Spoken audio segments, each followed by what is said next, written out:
नमस्कार दोस्तों आज के वीडियो हम चर्चा करने के लिए जा रहे हैं इलेक्ट्रिक पोटेंशियल डिफरेंस और डेफिनेशन ऑफ वन वर्ड, जो कि बहुत इंपॉर्टेंट है दोस्तों। ये क्लास 12th के फिजिक्स और क्लास 10th के फिजिक्स में ये टॉपिक आता है, ठीक है। ये कॉमन है और एग्जाम में भी ये क्वेश्चन आता है। तो आज की वीडियो हम चर्चा करें कि इलेक्ट्रिक पोटेंशियल क्या होता है, पोटेंशियल डिफरेंस क्या होता है, और देखेंगे कि 1 वोल्ट की परिभाषा क्या होता है। तो चलिए दोस्तों अपने वीडियो को स्टार्ट करते हैं।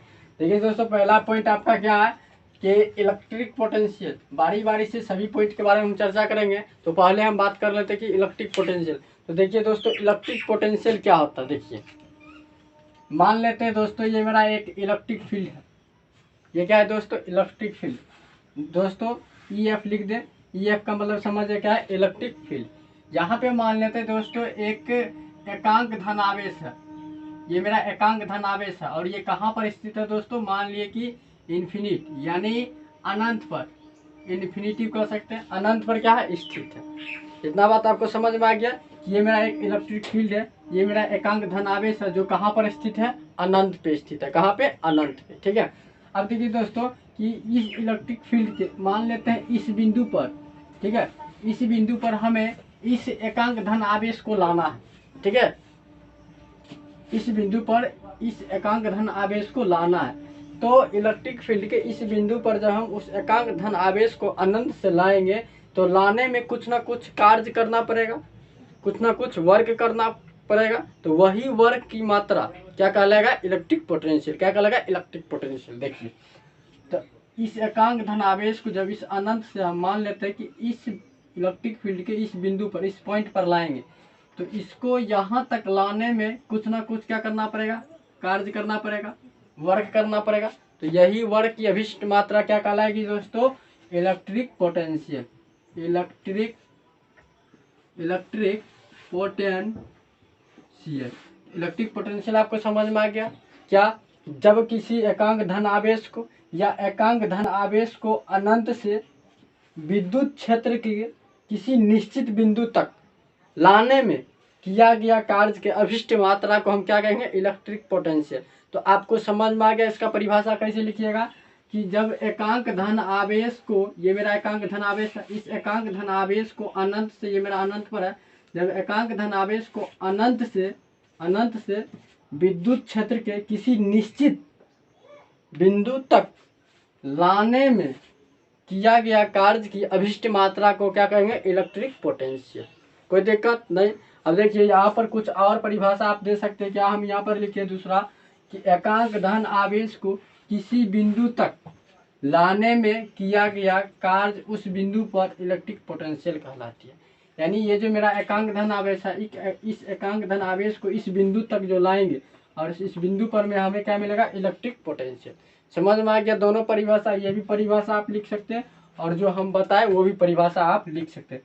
बेहतर होगा जो हम बोले हैं वही परिभाषा ठीक होगा। क्या बोले थे कि जब एकांक धन आवेश को अनंत से विद्युत क्षेत्र के किसी निश्चित बिंदु तक लाने में किया गया कार्य के अभिष्ट मात्रा को क्या कहेंगे दोस्तों? Electric potential. इतना बात क्लियर हो गया? अब देखिए दोस्तों, जो आपका इलेक्ट्रिक पोटेंशियल है, इलेक्ट्रिक पोटेंशियल को दोस्तों भी से सूचित किया जाता है। क्या चीज़ से? भी से। भी, इलेक्ट्रिक पोटेंशियल को भी से सूचित किया जाता है और भी बराबर फार्मूला दोस्तों आपका हो जाएगा W/Q। क्या हो जाएगा? W/Q। तो ये आपका इलेक्ट्रिक पोटेंशियल बराबर फार्मूला निकल के आ गया। क्या आ गया कि W/Q, जहाँ पे भी आपका समझ है क्या है? Electric potential. W क्या है दोस्तों? वर्क है, कार्य है, और Q आपका क्या है? एकांक धन आवेश कर सकते या चार्ज कर सकते। इतना बात क्लियर हो गया? अब देखिए दोस्तों, हम इसकी ऐसा यूनिट की बात कर लेते हैं। ऐसा unit of electric potential, SI unit of electric potential, यानी कि इलेक्ट्रिक पोटेंशियल की SI मात्रा क्या होता है सो देखिए। यहाँ से अभी जस्ट हमने आपको दोस्तों फार्मूला बताए हैं, V बराबर W/Q बताए। अब देखिए दोस्तों, आप जानते हैं कार्य यानी वर्क का SI मात्रा क्या होता है दोस्तों? जूल होता है। बहुत सारा टॉपिक जब हम ये बताएंगे तो बहुत सारा पॉइंट या टॉपिक आते रहेगा, ठीक है। जैसे अभी आ गया आपका कि वर्क का SI मात्रक क्या होता है, कार्य का SI मात्रक क्या होता है, नहीं पता है, जान लीजिए क्या होता है, जूल। यहाँ पर क्या लिखेंगे, इसके जगह पर क्या लिख देंगे दोस्तों, जूल, JOULE। तो समझ में आ गया। फिर बट्टा है तो बट्टा। फिर देखिए चार्ज का SI मात्रक क्या होता है, आप लोग जानते हैं क्या होता है, कूलम। क्या था दोस्तों, कूलम। तो यहाँ से ये भी आपको समझ में आ गया कि V बराबर क्या हो गया, V बराबर क्या था, W/Q। तो बराबर क्या आ गया, जूल बटा कूलम, यानी वर्क का SI मात्रक क्या हो गया, जूल, और चार्ज का कूलम। तो यहाँ से आप क्या कर सकते हैं, इलेक्ट्रिक पोटेंशियल का SI मात्रक क्या होता है, जूल बटा कूलम, ये भी कर सकते हैं। और दोस्तों जूल बटा कूलम को लिख सकते हैं वोल्ट। क्या लिख सकते हैं, वोल्ट। समझ में आ गया। तो ये आपका हो गया क्या चीज, इलेक्ट्रिक पोटेंशियल का SI मात्रक। इलेक्ट्रिक पोटेंशियल का SI मात्रक का या तो आप वोल्ट कर सकते हैं या तो जूल बटा कूलम कर सकते हैं, कोई दिक्कत नहीं। अब देखिए दोस्तों, बात कर रहे थे इसकी डायमेंशन की, इट्स डायमेंशन, यानी कि इलेक्ट्रिक पोटेंशियल की बीमा क्या होती है, इसके बारे में चर्चा कर लेते। देखिए दोस्तों, V बराबर क्या फार्मूला होता है, V बराबर अभी जस्ट बताए हैं, वर्क अपॉन क्या होता है, कार्य। अब देखिए डायमेंशन की बात हो रही है, तो आप लोग को पता होगा दोस्तों कि वर्क जो मेरा है, ठीक है, वर्क, तो वर्क का डायमेंशन क्या होता है दोस्तों, वर्क का डायमेंशन होता है M1 L2 T-2, ठीक है। ये सब बात आप याद कर लीजिएगा, ठीक है। कार्य का बीमा क्या होता है, M1 L2 T-2, ठीक है। कार्य का SI मात्रक क्या होता है दोस्तों, जूल, ठीक है। अब देखिए फिर बट्टा है तो बट्टा डालिए, फिर क्या, चार्ज का डायमेंशन क्या होता है दोस्तों, बीमा 80 कर सकते हैं या IT, कोई दिक्कत नहीं ना। अब यहाँ देखिए ये दोनों टर्म को ऊपर ले जाएंगे तो नीचे क्या प्लस में, ऊपर जाएगा तो माइनस में हो जाएगा।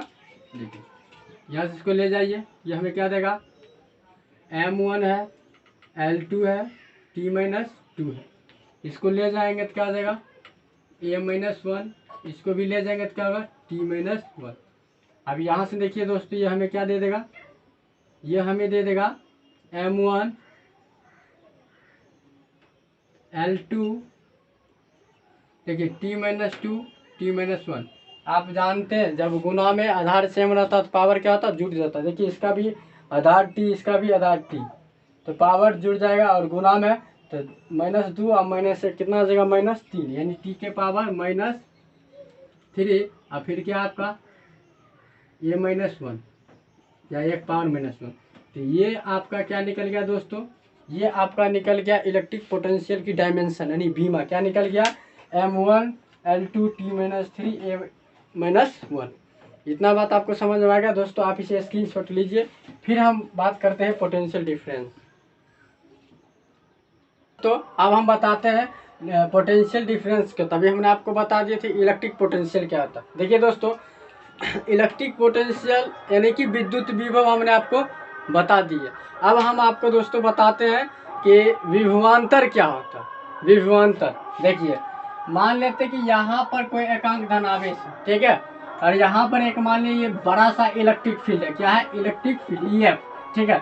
जब इस एकांक धन आवेश को क्या करेंगे, इस इलेक्ट्रिक फील्ड के मान लें कि इस बिंदु पर हम लाए, ठीक है, तो अनंत से पहले तो लाए इलेक्ट्रिक फील्ड के इस बिंदु पर, अब फिर क्या करेंगे, इलेक्ट्रिक फील्ड के इस बिंदु से इलेक्ट्रिक फील्ड में इस बिंदु पर हम लाए, तो इसके बीच में जो, यानी इस बिंदु से इस बिंदु तक जो लाने में किया गया जो कार्य है, ठीक है, उसी को हम क्या कहेंगे दोस्तों, विभवांतर। क्या कहेंगे, विभवांतर। देखिए यहाँ परिभाषा क्या लिखे कि एकांक धन आवेश को विद्युत क्षेत्र के किसी एक बिंदु से, एकांक धन आवेश को, ये मेरा विद्युत क्षेत्र है, एकांक धन आवेश को विद्युत क्षेत्र के, ये मेरा एक बिंदु है, तो एक बिंदु से किसी दूसरे बिंदु तक, यानी बात, एकांक धन आवेश को विद्युत क्षेत्र के किसी एक बिंदु से, किसी एक बिंदु से, ये एक बिंदु है, तो एक बिंदु से दूसरे बिंदु तक, ये मेरा दूसरा बिंदु है, तो दूसरे बिंदु तक ले जाने में किया गया कार्य की मात्रा क्या कहलाएगा दोस्तों, पोटेंशियल डिफरेंस। समझ में आ गया, यानी कहने का मतलब क्या कि विद्युत क्षेत्र के किसी एक बिंदु से दूसरे बिंदु तक जो हम ले जाएंगे और ले जाने में जो कार्य करना पड़ेगा वही क्या कहलाएगा दोस्तों, इलेक्ट्रिक पोटेंशियल डिफरेंस यानी विभवांतर। तो विभवांतर आपको समझ में आ गया। तो अब देखिए विभवांतर को दोस्तों V से सूचित किया जाता है, विभवांतर को भी, ठीक है। और V बराबर फार्मूला हो जाएगा W/Q, इसका भी फार्मूला वही हो जाएगा। और इसका SI मात्रक की बात करेंगे तो SI मात्रक भी क्या आ जाएगा दोस्तों, वोल्ट, क्या आ जाएगा, वोल्ट। इतनी बात आपको समझ में आ गया कि विभवांतर किसे कहेंगे, विभवांतर किसे कहेंगे, ठीक है। और आपको क्या विद्युत विभव भी समझ में आया, यानी विभव और विभवांतर समझ में आ गया। विभव क्या था कि अनंत से लाते थे विद्युत क्षेत्र किसी एक बिंदु पर, ठीक है। लेकिन विभवांतर क्या है कि विद्युत क्षेत्र में ही एक बिंदु से दूसरे बिंदु तक लाने में जो कार्य करना पड़ता है वो क्या कहलाता है, विभवांतर। इतना बात आपको समझ में आ गया दोस्तों। आप इसे शॉर्ट स्क्रीन लीजिए, तब हम आपको बताएंगे कि डिफिनेशन ऑफ 1 वोल्ट। दोस्तों हम डिफिनेशन ऑफ 1 वोल्ट की बात करते हैं कि 1 वोल्ट की परिभाषा क्या है। देखिए दोस्तों, मान लेते हैं ये एक बिंदु है, ठीक है, और ये एक ये बिंदु है, ठीक है। और इस बिंदु पर मान लीजिए कि क्या है दोस्तों, 1 कूलम आवेश, कितना है, 1 कूलम आवेश है इस बिंदु पर, ठीक है। तो यदि 1 कूलम आवेश को, ठीक है, 1 कूलम आवेश को क्या करेंगे, एक बिंदु से, ये मेरा 1 कूलम आवेश और एक बिंदु यहाँ, एक बिंदु यहाँ, तो जब 1 कूलम आवेश को, ठीक है, 1 कूलम आवेश को एक बिंदु से, एक बिंदु से दूसरे बिंदु तक ले जाने में किया गया कार्य अगर 1 जूल हो, 1 जूल हो, समझ में आ गया। 1 कूलम आवेश है, इस 1 कूलम आवेश को, ये एक बिंदु हो गया, ये एक बिंदु, यानी ये पहला बिंदु, ये दूसरा बिंदु, 2 बिंदु है। तो 1 कूलम आवेश को एक बिंदु से दूसरे बिंदु तक ले जाने में जो किया गया कार्य वो कितना हो, 1 जूल हो, 1 जूल हो, तब मेरा क्या कहलाएगा दोस्तों, 1 वोल्ट, क्या कहलाएगा, 1 वोल्ट। समझ में आ गया। वही बात लिखे हैं, यदि एक कूलम आवेश को एक बिंदु से दूसरे बिंदु तक ले जाने में किया गया कार्य 1 जूल हो तो उन 2 बिंदुओं के बीच का विभवांतर क्या कहलाएगा, 1 वोल्ट।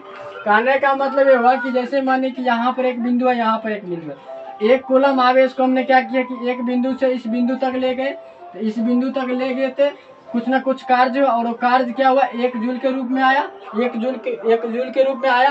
तब क्या कि इस बिंदु और इस बिंदु के जो बीच का विभवांतर होगा, इलेक्ट्रिक डिफरेंस, क्या पोटेंशियल डिफरेंस होगा, वो क्या कहलाएगा दोस्तों, 1 वोल्ट, क्या कहलाएगा, 1 वोल्ट। तो आपको समझ में कि 1 वोल्ट किसे कहते हैं कि 1 कूलम आवेश को एक बिंदु से दूसरे बिंदु तक ले जाने में किया गया कार्य 1 जूल हो तो उन 2 बिंदुओं के जो बीच का विभवांतर होगा वो क्या कहलाएगा, 1 वोल्ट। इतना बात आपको दोस्तों समझ में आ गया। तो यहाँ से देखिए, अर्थात 1 वोल्ट बराबर क्या फार्मूला आएगा, 1 वोल्ट बराबर क्या फार्मूला दोस्तों आप निकाल सकते हैं, 1 जूल अब बट्टा क्या आ जाएगा दोस्तों, 1 कूलम,